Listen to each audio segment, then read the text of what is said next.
Hi there, this is me, Dave Jacobs of Small Church Pastor. You're listening to episode 57 of Minipod. No fluff, just good stuff in under 5 minutes. If you're a pastor, it's probably been a while since you've been a visitor in someone else's church. Now, by that I mean a visitor in the sense of one looking for a new church home. After Ellen and I moved to Southern Oregon, it took us a couple months to decide on a church to join. Moving put us in that unfamiliar place of looking for a church. Just think, after 30 years of pastoring, we'd never gone church shopping. Ellen and I always started our own churches, and then we had people visit us, not the other way around. It's a very interesting experience looking at a church through the eyes of the visitor.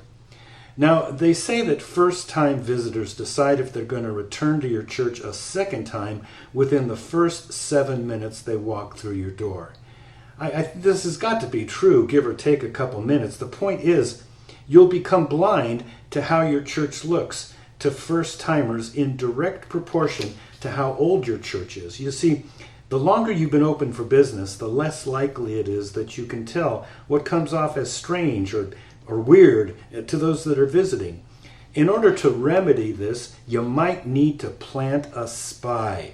And there are two ways that you might do this. First, you could find someone in your church who you feel can be truly objective and understands what you're trying to accomplish. The following Sunday, have them come a few minutes late and take notes of everything that stands out to them that might be a turnoff to a guest. Their challenge is to see your service through the eyes of a guest, whether they are a Christian guest looking for a new church home or an unbeliever checking your church out for whatever reason. Or second, and this is probably the best way to get some truly unbiased feedback, pay some unchurched non-believer friend that you have to help you out. Have them visit your church, then fill out a questionnaire and meet with you afterwards for a debriefing. You might want to pay them $25, $50. It'll be worth it. You see, if we want to attract the unchurched, we must learn to see our meetings through their eyes.